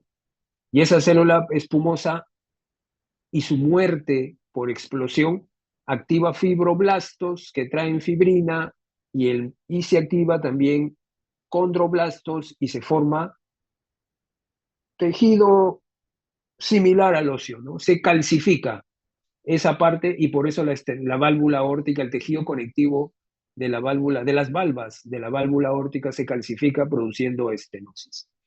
Se han probado muchas terapias hipolipemiantes como para la cardiopatía coronaria que vamos a ver mañana, pero no ha funcionado, ¿no? Aún se tiene esperanza, así que muchos cardiólogos, ¿no?, administran todavía terapias contra el colesterol en personas con estenosis aórtica, ¿no? Pero que quede claro que eso jamás va a abrir la válvula, ¿no? Diagnosticada la estenosis aórtica severa, como lo vamos a ver, la terapia es reemplazarla, percutánea o quirúrgicamente. Aquí lo tienen igual, ¿no? Simplemente para que lo vean, el macrófago, el colesterol, la formación de las células espumosas y esa formación del núcleo, ¿no?, de colesterol. Y como ustedes ven con su correlación anatómica abajo, cómo se va llenando de colesterol y luego calcificando. La última onda, que parece como la punta de una flecha, es la velocidad a través de la válvula aórtica. Y entonces aquí me quiero tomar un minuto para explicarles, ¿no? Ustedes comprenderán que cuando se abre la válvula aórtica completamente, disculpen, voy a mover un poquito nuevamente, ahí está, acá. Cuando la válvula aórtica se abre completamente, el flujo es laminar, sale, ¿no? Sale la sangre, ¿no? ¿Recuerdan la copa de vino, ¿no? Entra por un lado, entra por el lado derecho de la copa y sale por el lado izquierdo donde está la válvula aórtica. Y sale tranquilamente. Entonces ahí, cuando uno pone un Doppler de un ecógrafo para tratar de evaluar la velocidad de ese flujo, esa velocidad es normal. ¿Por qué? Porque está abierta la válvula. Y entonces la sangre sale. Pero ustedes comprenderán que cada vez que la válvula se vaya estrechando, va a haber un remolino, como una congestión de eritrocitos y elementos formes, ¿no?, como en el tráfico de Lima, ¿no?, y se va a formar remolinos y por lo tanto el corazón eyectará con más fuerza para vencer esa relativa obstrucción y el flujo aumenta, ¿no? Cuando el flujo aumenta, la velocidad aumenta por encima de 4 centímetros por segundo al cuadrado, significa que la estenosis ya es severa. Aquí está, ¿no? La curva de la derecha en plomo es ya 4 centímetros cuadrados de velocidad y eso significa que la estenosis aórtica ya es severa. Si es severa y está acompañado de síntomas, lo voy a empezar a repetir ahora porque todas las diapos digo lo mismo, ¿no? Si es mayor de 4 centímetros cuadrados de velocidad y tiene síntomas, ya tiene indicación de cambio valvular. En mi tiempo decían de cirugía, no, porque ahora hay percutáneo también. Entonces, de cambio valvular. ¿Hay que operarlo o hay que ponerle una prótesis percutánea aórtica? ¿Sí? ¿Y por qué? Porque si dejamos a esa velocidad, significa que el corazón está trabajando más fuerte para poder vencer la estenosis, ¿no? Por eso la velocidad se ha incrementado. De 1 que era, ahora es 4. Y es centímetros cuadrados, o sea, ha sido exponencial, ¿no? Entonces, cuando un músculo funciona contra una resistencia, como cuando ustedes hacen o hacían ejercicio, el músculo se hipertrofia, crece. Y entonces también el miocardio se hipertrofia, así como el de la cardiomiopatía hipertrófica. Como ustedes están viendo ahí, en el segundo ventrículo izquierdo se hipertrofia, ¿no? Y cuando un músculo, y en particular el miocardio, se hipertrofia, se activan, ¿no?, los sistemas de muerte celular, en particular la apoptosis. ¿Por qué? Porque a mayor trabajo, ¿no?, el miocito muere más rápido, no estaba planeada esa vida y muere más rápido.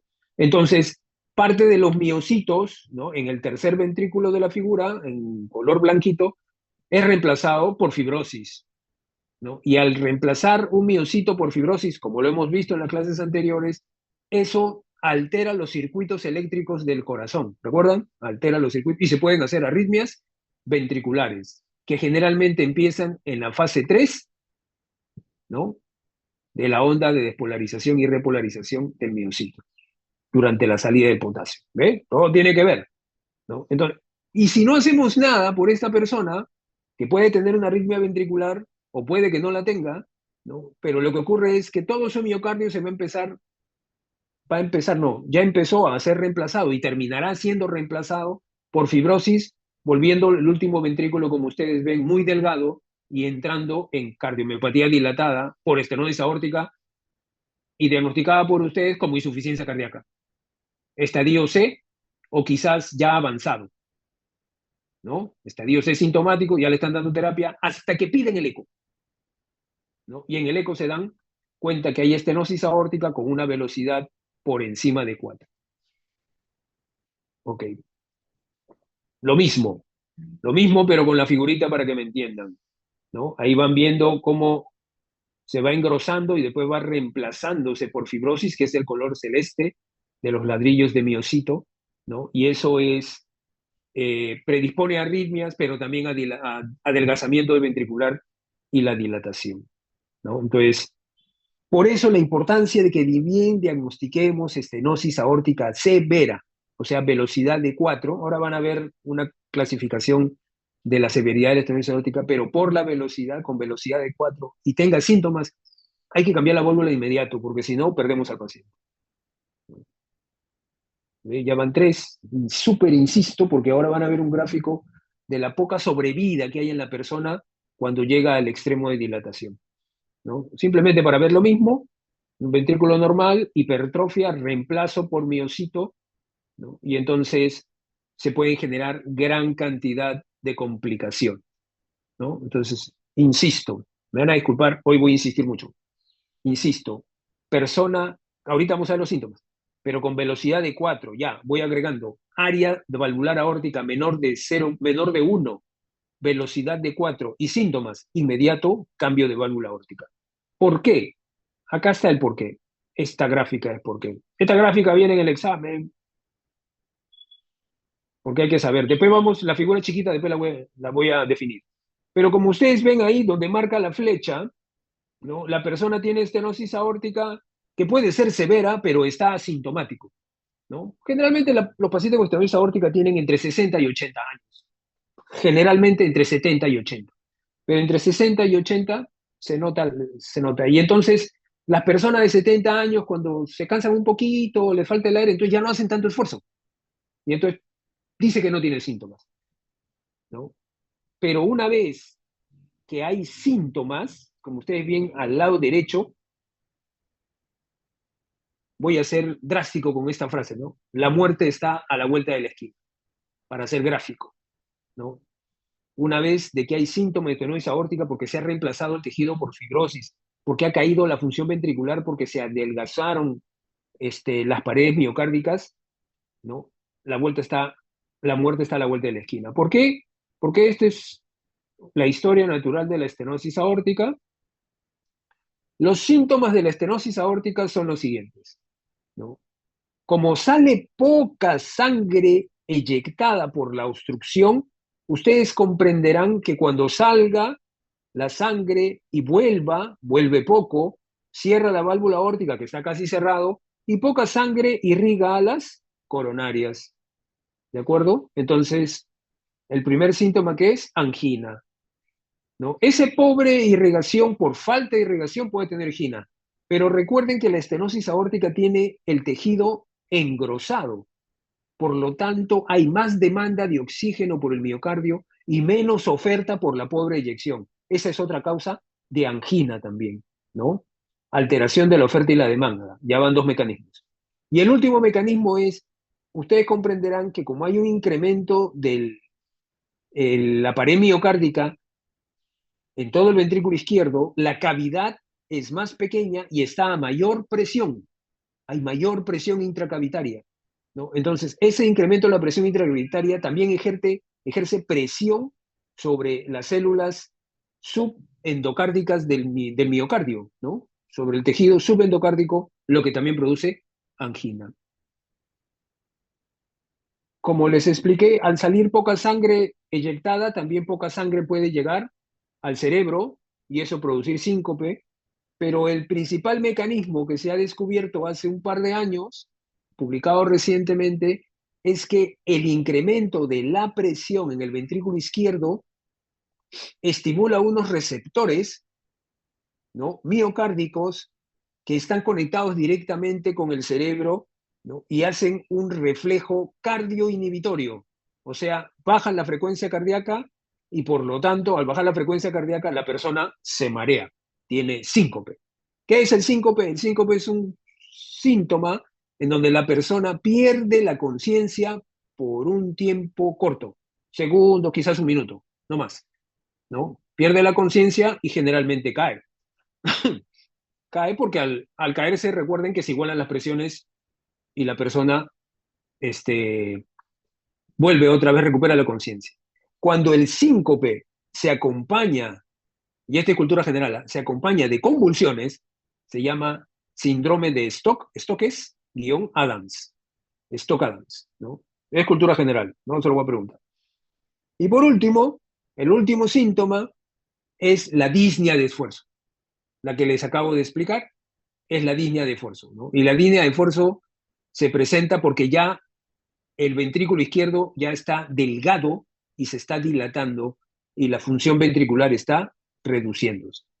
Entonces, existe una historia natural calculada antes de la cirugía cardíaca para predecir más o menos el tiempo de sobrevida de una persona si no se trata.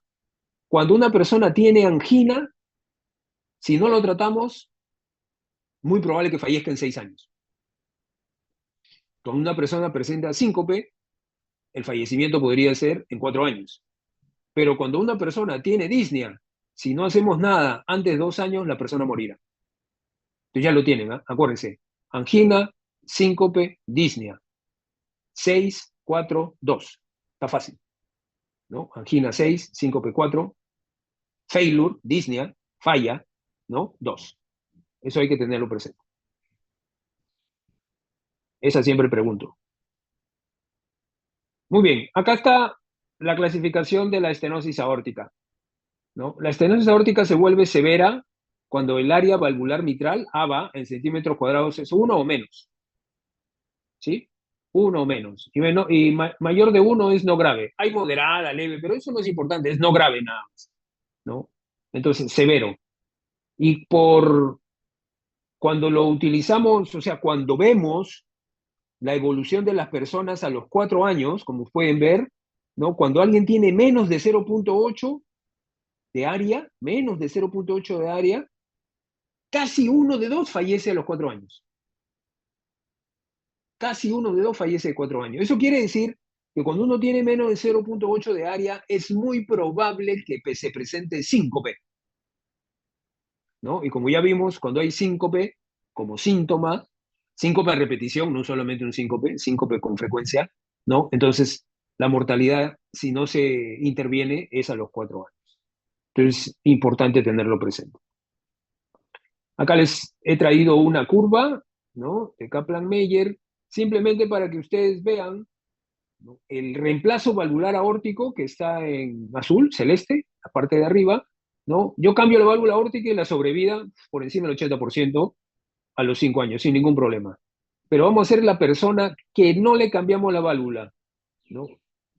El 50% ya falleció casi al año y medio, miren, en severo, ¿no? Y si yo no le cambio la válvula a los 2 años, solamente 20%. Significa que la mortalidad es muy alta en estenosis aórtica cuando es muy severo y sobre todo cuando el área valvular se reduce progresivamente. ¿Cómo diagnosticamos? Acá también, esta es pregunta también importante que le va a servir para toda su vida. Recuerden que es la valvulopatía más frecuente, y es frecuente, ¿ah? Así que se la pueden encontrar en cualquier momento. Ok, primero, la persona se puede quejar de angina.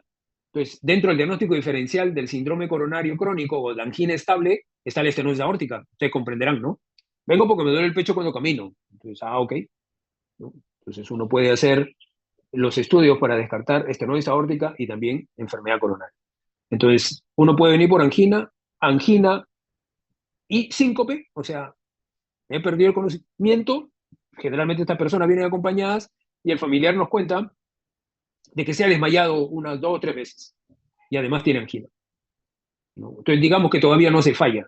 Entonces, uno le toma la presión, le encuentra normal, le toma el pulso, este pulso no lo detecta usted muy bien, ¿no? De repente dice, no, que me falta experiencia, ok, vamos a asumir eso, pero eso ya es un pulso Parvus, ¿no? Lento, lento. Entonces, lo primero que usted hace, después de haber ocultado el pulmón para descartar cualquier enfermedad pulmonar, va al corazón. Y se pone ese estetoscopio, a no ser que tenga estetoscopio con Doppler, ¿no? Como tenemos algunos cardiólogos, ¿no? Que ya casi no escuchamos, sino el estetoscopio nos dice que está escuchando. Entonces, se pone el estetoscopio y te escucha el primer ruido, ¿no? Pum, pum, tum, tum, tum, tum. Ahí está, eso es normal, tum, tum. Pero en este caso usted escucha tum, tum, tum, tum, tiene el primer ruido y luego viene un soplo eyectivo, generalmente ocultado en el segundo espacio intercostal derecho y o izquierdo, ¿no? O en el foco accesorio aórtico, que es el tercer espacio intercostal derecho. Ahí lo oculta, lo oculta. Generalmente entre el segundo y tercer espacio intercostal izquierdo y derecho. Ahí lo va a ocultar. Entonces, escucha el primer ruido y de ahí, pum, pum, y no hay segundo ruido. Hay ausencia del segundo ruido. Ese es el criterio patognomónico para diagnosticar estenosis aórtica. ¿De acuerdo? Es una persona con angina de esfuerzo más síncope, que usted le escucha primero y soplo inyectivo sin segundo ruido, usted apueste lo que quiera. Tiene estenosis aórtica, ¿no? Cuando vaya al eco le van a decir estenosis aórtica y severa todavía. Si usted escucha el soplo y el segundo ruido, pum, pum, pum, pum, pum, pum, tiene esclerosis aórtica. Hay estenosis aórtica, pero no es severa. ¿De acuerdo? No es severa. Es probable que los síntomas respondan a otra etiología y no a eso. Entonces, como ustedes ven ahí en el cuadro, en la figura, ¿no? Tienen el primer ruido, un buen soplo, ¿no? Que está en azul romboidal. El segundo ruido no se escucha, no se escucha, ¿no? ¿Cuál es el criterio del examen clínico primordial para diagnosticar estenosis aórtica? 1, presión arterial alta. 2, congestión pulmonar. 3, bradicardia. 4, ausencia de segundo ruido. 5, ninguna, ausencia de segundo ruido. Criterio patognomónico. ¿Ok? Y entonces ahí tenemos cuáles son las conductas. ABA es área de la válvula aórtica, a la derecha del gráfico. Gradiente es la gradiente del ventrículo izquierdo y la aorta, que debe vencer el ventrículo izquierdo para poder eyectar la sangre. Y la F es la fracción de eyección. Entonces, si tenemos 0.6 centímetros cuadrados de área, con una gradiente de 50 milímetros de mercurio y con una fracción de eyección del 50%, eso es rojo ya. A pesar que la fracción de eyección es preservada, ya es rojo. Hay que intervenir, porque si no va a caer progresivamente la función ventricular. Si tenemos un área de 0.8, una gradiente de 45 y una fracción de 55, hay que intervenir. No tan urgente como el otro, pero opere, ¿no? Mientras más opere, más rápido es mejor, pero hay que operar. Cambie la válvula, ¿no? Pero si el área es 1, la gradiente no es 40, o sea, no es mayor de 40, o sea, ahí usted está todavía en el borde y podría esperar. En un año o dos, la válvula aórtica puede cerrarse 0.1 a 2 centímetros cuadrados. ¿Sí? O sea, si yo tengo uno y espero un año, es probablemente que que en junio del 2026 ya tenga 0.9 de área. ¿Sí? Eso es si me pongo a observar. Entonces, y en algunas personas el área se cierra más rápido. Por eso, si usted va a observar, pide un eco cada 6 meses. Recuerde eso. Este es para mostrarle nomás lo que les acabo de mencionar, la nueva fisiopatología del síncope, el incremento de presión estimula un receptor en el miocardio y entonces directamente se va a la médula y se produce bradicardia, ¿no? Es un mecanorreceptor puesto ahí en el ventrículo. Cultura general. Acá repito lo mismo, estenosis aórtica, empieza a morir miocitos, son reemplazados por fibrosis y entonces viene la reducción en la función ventricular, la dilatación en la aurícula izquierda, lo que predispone para fibrilación auricular. O sea, imagínense una estenosis aórtica que tiene una obstrucción de salida del ventrículo izquierdo, depende mucho de la aurícula izquierda para llenarse de esa contracción, que entre en fibrilación auricular. Catástrofe, ¿no? Catástrofe. Ok, sigamos. Bien, en la estenosis aórtica, a partir de ella se ha creado lo que se llama, para decidir, se llama el heart team o el equipo cardíaco, que está compuesto por el cardiólogo clínico, un cardiólogo intervencionista, un cardiólogo de imágenes y un cardiólogo y un cirujano cardiovascular. Porque existen diferentes variables para decidir entre el cambio valvular aórtico quirúrgico versus el percutáneo, ¿no? A través de la arteria femoral de la pierna. Entonces, no a todos les conviene hacerse un percutáneo, ¿no? Porque probablemente la válvula va a tapar las coronarias, ¿no? Entonces, no a todos les conviene operarse, porque yo con 80 años prefiero un percutáneo, TAVI se llama, porque en 80 años de repente no salgo a la cirugía. Y entonces, eso es importante para decidir, ¿no? Por ejemplo, arriba TAVI versus SAVI, ¿no? SAVI es cirugía, Surgical, ¿no? Aortic Valve Replacement, Implantation debería ser para que sea TAVI versus SAVI. Por ejemplo, menores de 65 años con válvula aórtica bicúspide, que en vez de tener 3 válvulas tienen 2, esa es una cardiopatía congénita genética, mejor es un cambio valvular aórtico, ¿no? El que tiene mucho riesgo quirúrgico, mejor es un TAVI. Y simplemente lo que yo deseo que ustedes aprendan de este cuadro es que la terapia de la estenosis aórtica no la decide un solo médico, sino un equipo cardíaco. Es obligatorio ahora, ¿no? Es obligatorio que exista un equipo cardíaco para decidir la terapia de una estenosis aórtica. Y estas son las dos terapias de estenosis aórtica. Acá lo ven. Este es TAVR, pero es TAVI ahora, porque se pone por implantación de válvula aórtica transfemoral. Y entonces ahí tienen las válvulas, son como los stents que mañana vamos a aprender, ¿no? La válvula entra por la femoral y la arteria femoral, llegan ustedes a la aorta, bajan de la aorta, ponen en la estenosis aórtica, la cruzan, inflan la válvula y ya está, y la liberan, ¿no? Y eso versus el cambio aórtico, ¿no? Acá en la válvula aórtica ustedes ven una que tiene 2 rayitas y otra que parece una corona, ¿no? La metálica ya casi no se usa y ponemos solo biológica, esa se llama biológica, y la biológica viene del pericardio bovino, de ahí crece. En Perú no tenemos industria, no hacemos, ¿no? Pero Brasil hace, por ejemplo, sus hospitales cardíacos hacen prótesis. Muy bien. Y aquí bien, la estenosis aórtica para decidir intervenir, de repaso, características sintomático versus asintomático. Perdón.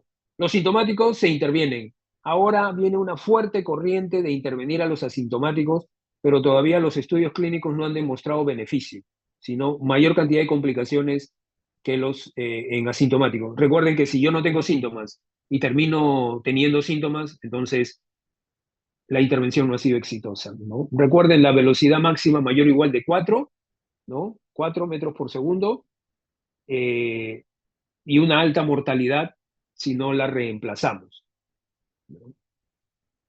Entonces, las válvulas prostéticas tienen complicaciones, ¿sí? Puede haber riesgo de bloqueo, ¿se acuerdan? ¿No? La relación que hay entre la válvula aórtica y el sistema de conducción.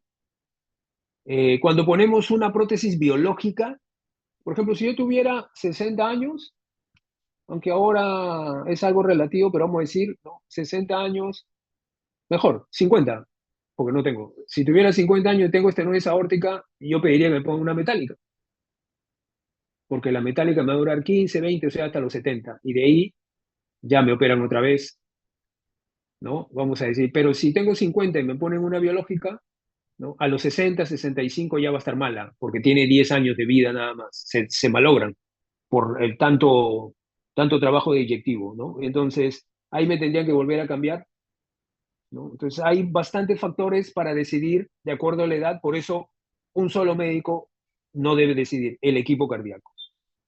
Hay que tener presente que si ponemos un TAVI, hay que dar aspirina, lo mismo que ponemos una biológica, ¿no? Y adherir profilaxis. Esto sí es importante, ¿ah?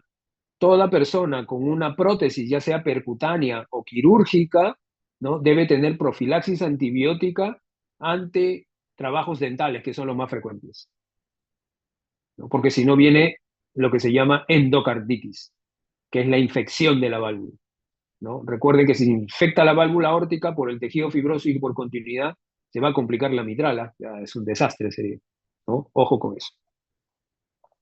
Muy bien, y esta ya es la última, como resumen de toda la clase de estenosis aórtica, ¿no? También hay ABCD, como es, en riesgo, moderada, severa, pero lo que necesito que se aprendan es la severa, ¿no? La estenosis aórtica severa, sintomática, ¿no? Sintomática, ¿no? Cuando tiene velocidad más igual de 4 metros por segundo, creo que dije centímetros al comienzo, me equivoqué, me disculpo, 4 metros por segundo, ¿no? Entonces, cuando está sintomática, angina, si no lo operamos 6 años, recuerden, síncope, si no lo operamos 4 años, disnea o falla, si no lo operamos 2 años, ¿no? Entonces tenemos que hacer cambio valvular, aortic valve replacement, ¿no? Ya sea con una prótesis biológica quirúrgica o transcatéter, TAVI, o por una mecánica en las personas jóvenes, ¿no? Y no olvidar que todas las personas que tienen prótesis deben tener un ecocardiograma al año de la cirugía. Ok, espero que todo haya quedado claro. ¿Alguna pregunta, duda?